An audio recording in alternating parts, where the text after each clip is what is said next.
Good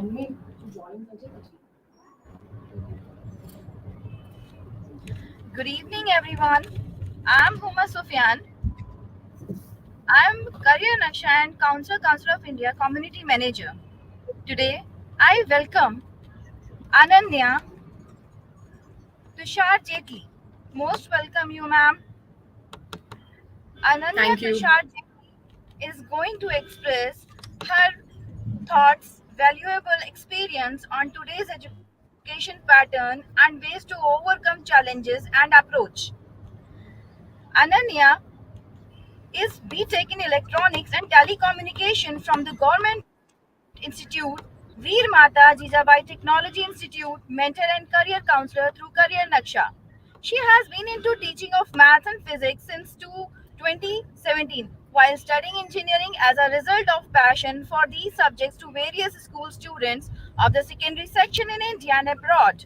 Having opted for the motto of choosing a career which is liked over which is most sought after, this journey has been one of a kind, bringing an excitement and thrill of choosing her own path, selecting her own field, and providing the student help through imparting them the knowledge gained by years of study.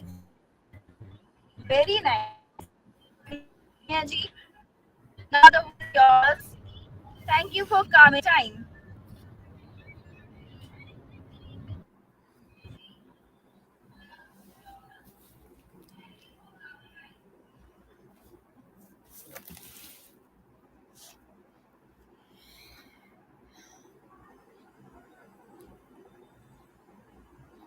Okay, so I will be beginning in, let's say, 2 minutes.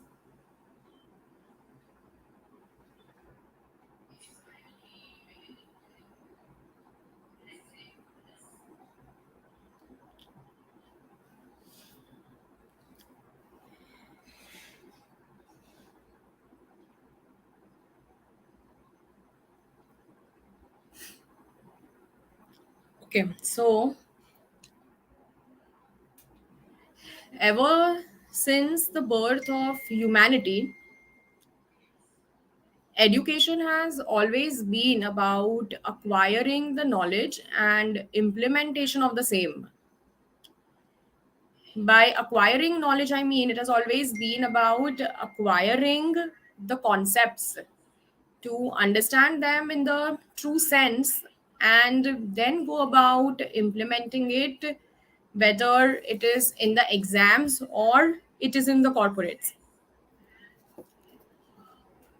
But sadly, as observed, since a lot of years, ever since the times when the corporate competitions increased, when numerous boards came up and numerous fields came up, this entire aspect of education about getting in the concept and seeping it in has totally been lost. And this has been mainly due to the creation of the aura of the fear, of the anxiety of losing out to the best job opportunities possible, or losing out to the best institutes that are out there, or peer pressure, or pressure of being compared with other children by parents themselves, or let's say whether it's a need of the parents to continue to tell the child about what they want them to be instead of letting the child or the children explore more.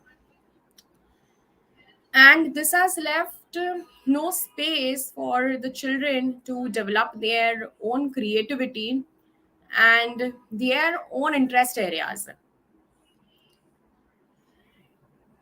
So, this is one of the primary challenges that I see in the lives of the students more than I can see it in the lives of the parents. And this goes on right since they enter into the primary section and then eventually they go to the secondary section. They are only running from one place to another, doing multiple activities at the same time with a haphazard timetable. So I feel that this issue needs to be resolved at the earliest, let's say in the fourth or the fifth grade. And that happens by the interaction of the parent and the child together, where the parent lists down a suitable timetable for the child and fits in the extracurricular activities of the child along with the academics parts of it. Now the next issue comes is that academics is again a very extensive field, and there might be that it doesn't fit into the time frame which a student makes for himself or herself, or which the parent makes for the child. And for this reason, there is always going to be pressure developed, because it's going to be a race against time, because the academics part of it needs to be completed in a very short interval of time, and that too with utmost perfection. And given its vastness, it's an added pressure, because academics is not actually limited, especially the academics concerning the maths and the sciences is not limited to the textbooks, but it develops it requires a lot of critical thinking as well. And for this, I feel personally, as an educator and a private coacher of the subjects maths and physics of the primary and secondary children, I feel that whenever the student is, let's say, learning a particular subject from a teacher, firstly, it shouldn't be learning in the true sense. It should be more about acquiring the knowledge on how the concepts about those subjects are there, how one will eventually need to crack down the basics of it. So, let's say if there is a particular topic which is concerned in the subject maths, we know the school teachers teach, the private coaches teach. For example, it's me in the true sense that I'm talking about, that if I teach, I observe that unless the child has not grilled in the concept and has not wired in through his own self, the success in knowing the entire topic together is never going to work, because there is always going to be an external input given to the child through the teachers, and there is something going to be an internally input mechanism which the child needs to follow. And this internal mechanism which the child needs is supposed to be helped through the parents. In the initial stages of the academic life, let's say the fourth and the fifth grade, I feel the parents should start teaching the children how to study the same topics which were done in school and which were done in the coaching class. And by study, I mean if they are referring to a particular textbook or the notes of the teacher, they take up the notes, they take up the textbook, and from the line one, they begin to study and analyze it. That is what is needed. Because once this happens, the child feels the importance, or rather understands the importance of staying in touch with the subject through his or her own self. That is, they will now be having a habit of compulsorily going home and immediately seeing what the teacher did, and thereby learning a habit of developing the main criteria here, which is to thick and through understand the things, and then learn them. Learning without understanding is the wrong way to do it. But first, understanding is a must. Learning automatically happens. And this understanding, as I said, will happen when the child himself or herself introspects and sits down. It is as good as saying that food is served to you on the table and your mother makes you eat. But how you eat it, or rather, eventually, when you grow up, you learn to eat by your own self. You learn the process of chewing well and then digesting it. So, education and the gaining of the knowledge from external teachers or from anywhere is always going to be about an external mechanism followed by an internal mechanism.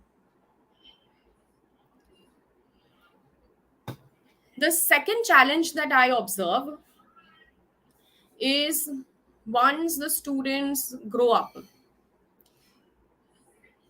the communication between their friends increases, the communication with the of the parents with the other parents increases, and this creates a pressure on the child because most of the parents will always have the expectations that the student scores really high and he or she must do it compulsorily, which again I'm saying is of course not wrong, because down the line when we are attending the school, when the main motto is to gain education, we would of course want that children acquire the best of it and do their best. And when doing their best on paper actually means scoring the best, but the process which is needed to score the best, that process can have some changes in them.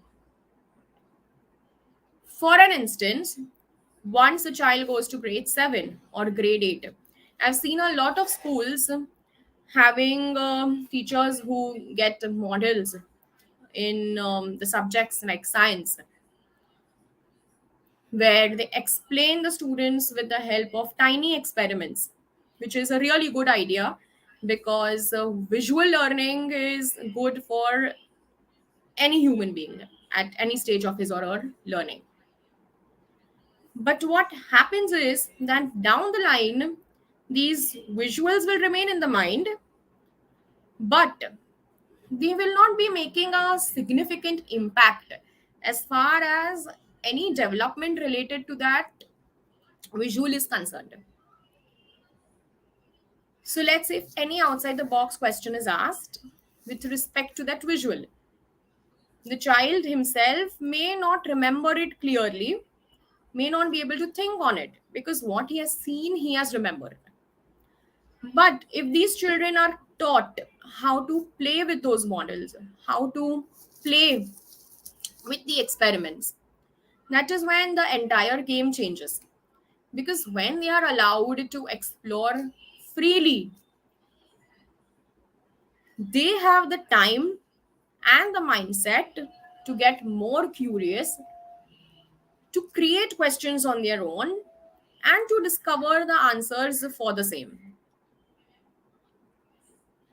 This is going to help them in the long run, especially in heavy boards, let's say like ICSE, which is, I would say, one of the very tough boards in India, as it has an extensive curriculum to cover and it makes sure that it prepares the student in and out for hard work in all the stages of their lives once they pass out of school.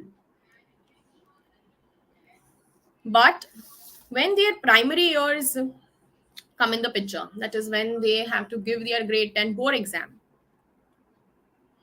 it is a lot of issue for them because they have so many things to cover, so many vastness to cover, and they are all pressurized because the portion is just not getting completed on time. The teachers will do their part, they will complete the portion, but as far as the child is concerned to understand those subjects, that is not happening in the true sense because again, as I said, the time is limited. And the mind is wired in the way right since they were children, that it's all about to be learned, to practice, and to give in the paper, to learn, to practice, and to give in the paper. But as we say, this entire thread of learning, practicing, and giving in the paper is not exactly the most best way to do it. Because while you learn and you practice, you are always going to get the best at what you have learned through practice. But what if the practice changes? What if the practice is all about learning how to implement your knowledge in newer concepts, in learning how to implement your knowledge in things which are outside the box? If the brain is wired in that way since the beginning, it will be less of a hassle for the child when he or she realizes that, oh, this particular subject has questions beyond what is there in the textbook. And the primary subjects which are concerned with this kind of an aspect towards study are maths, physics, then we have chemistry, and then biology.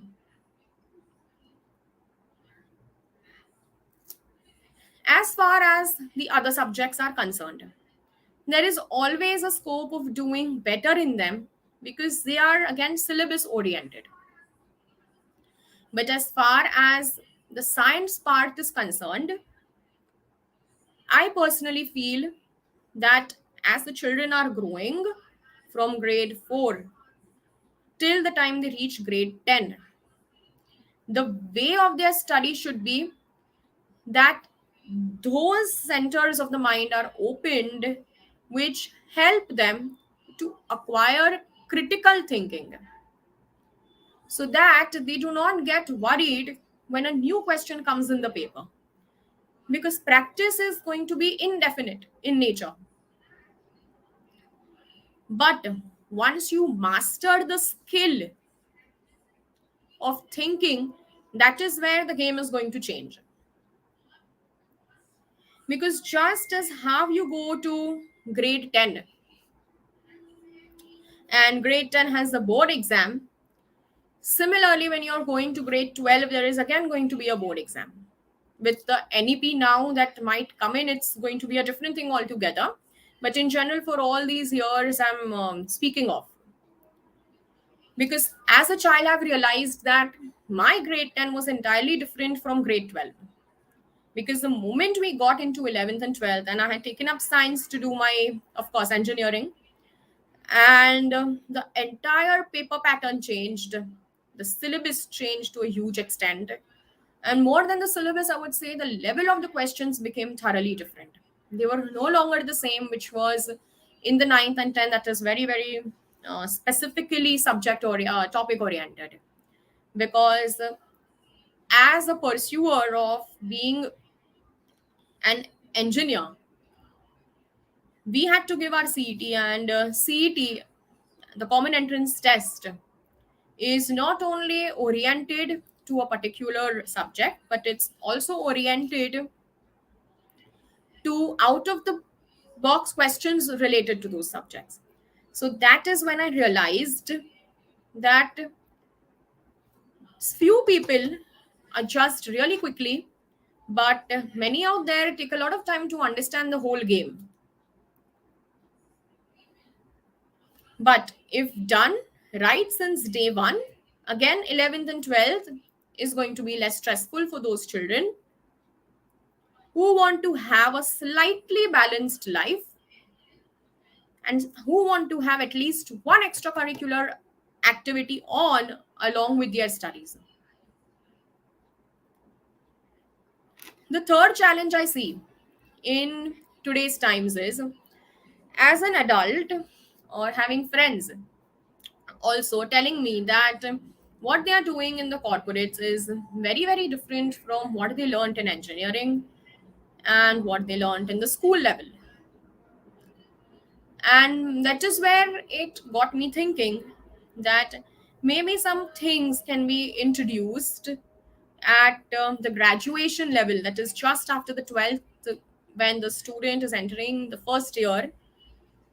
Between the first year and the last year, the student can be taught in ways that the corporate companies would expect. They can be taught about how to give the interviews, or what happens behind the scenes once the person joins the corporate. That is, they can be introduced into that whole world of corporates or that practical knowledge by sessions organized by the colleges themselves. So in that ways, there will be a correct synchronization of education with its correct implementation. Because learning something which is not 100% going to be followed ahead creates a kind of disappointment once the student, as an adult, as a corporate adult, I mean, faces the challenges out there which he or she was never prepared for.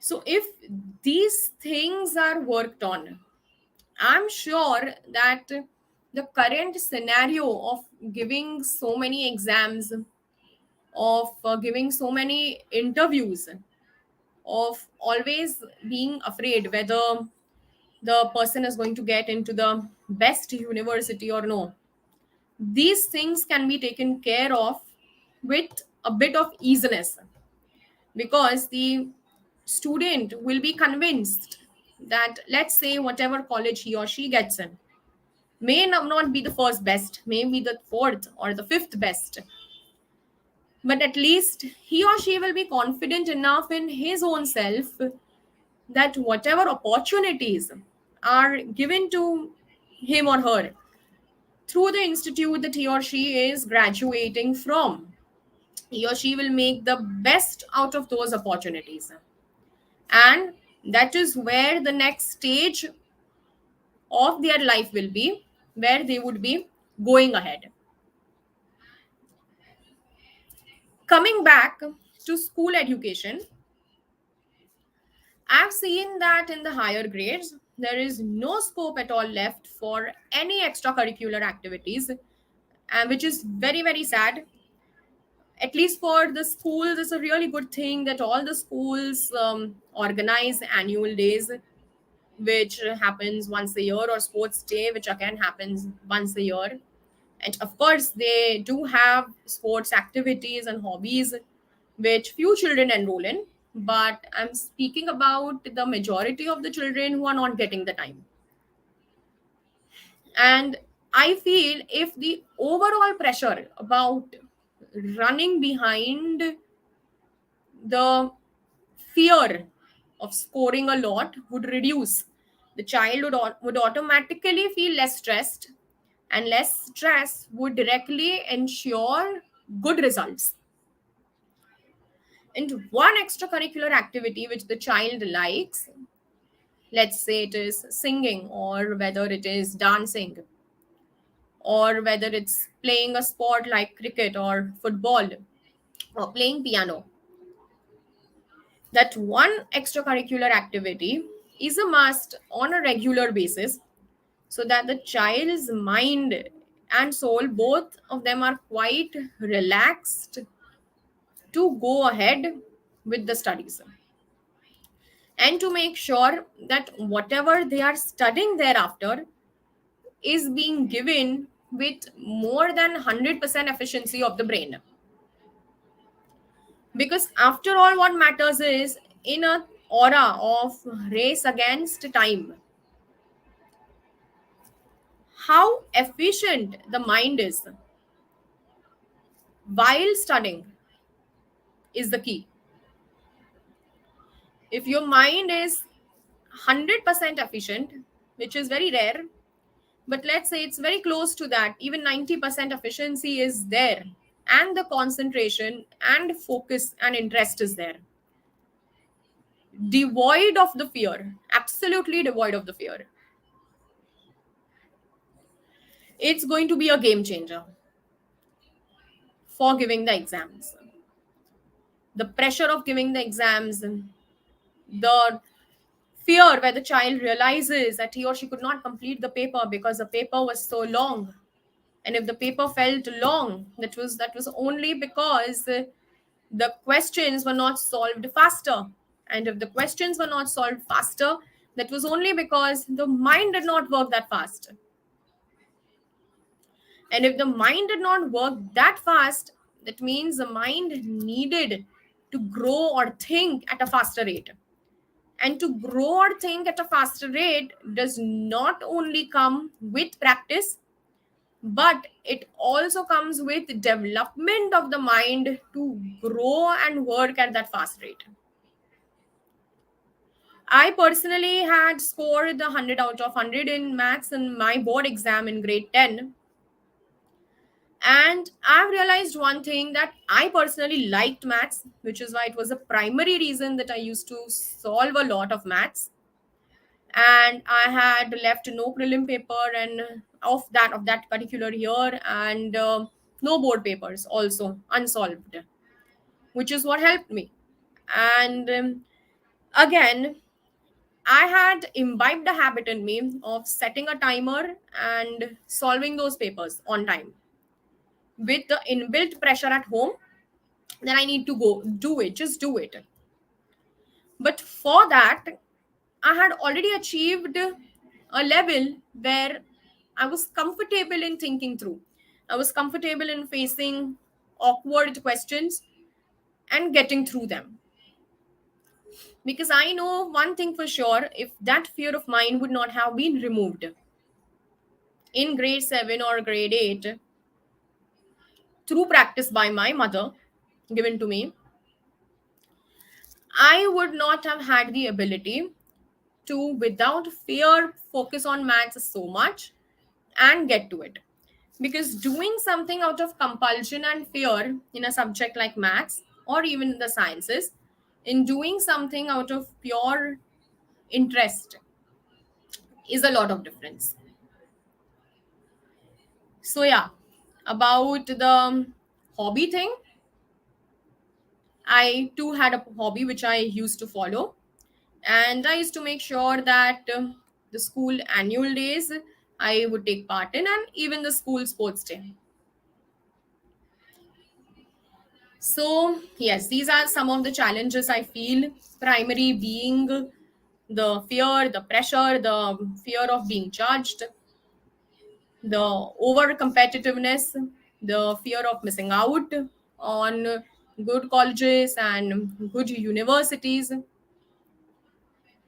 which is entirely taking the child away from his or her true potential and his or her confidence, because he or she is always dependent on an external factor to validate him or her, which you would see is actually not the case when as adults we grow up and we go into the market by our own selves.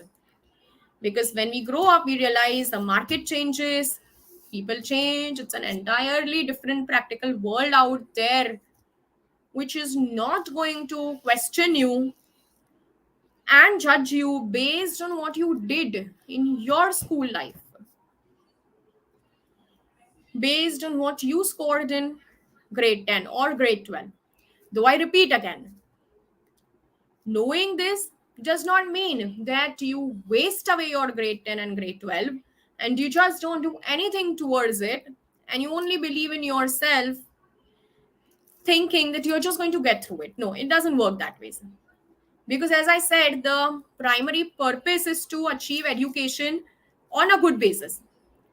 But the good basis should be without fear or judgment. And that, as I said, happens not only in 1 or 2 years' time, but it happens right since when you are small and you are growing up. The importance of education, how to tackle it, how to slowly go through subjects on your own once the teaching is done, all these are the things that matter the most, because these are the things which are going to be rooted inside the child. Once the roots are developed enough, for example, let's say once the roots of the tree are quite good enough to absorb all the good water and all good minerals given to it, the tree is automatically going to nurture itself really well and grow up to be beautiful. That's exactly how it's going to be, even in this case. Just once the child knows the importance of education, the importance of knowledge, the importance of how to go about it in the correct sense,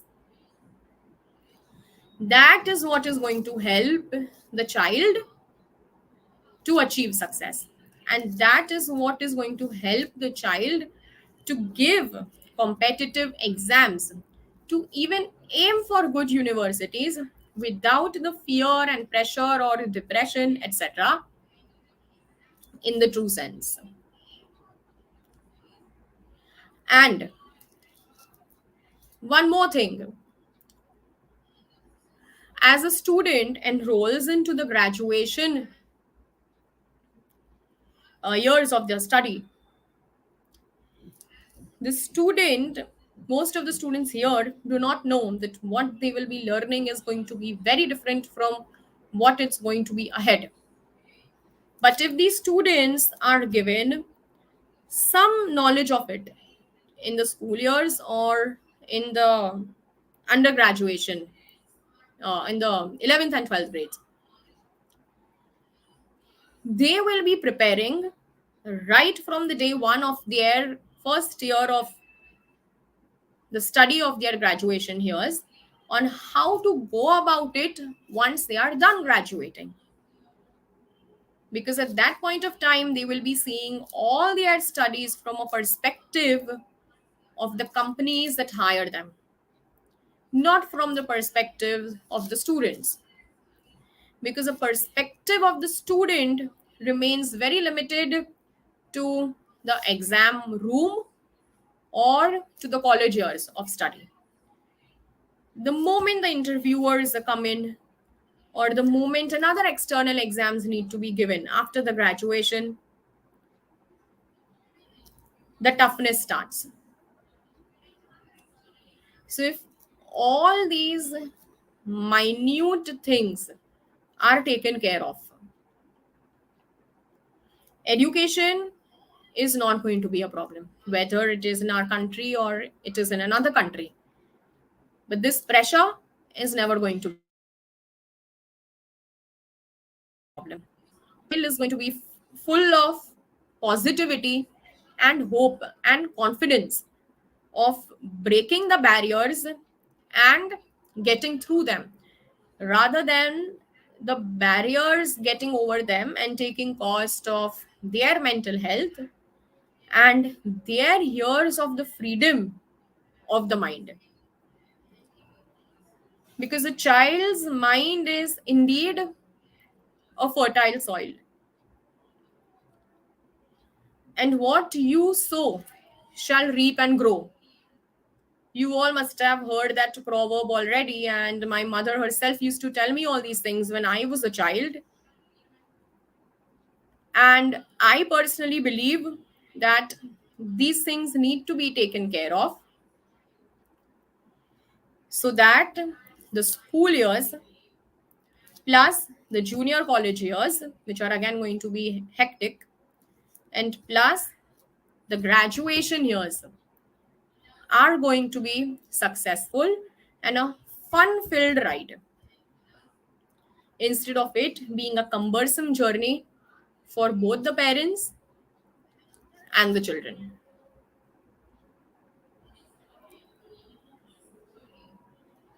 So, with this,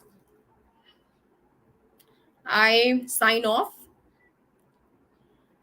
and I hope all of you understood what the major point, the main point that I was trying to convey.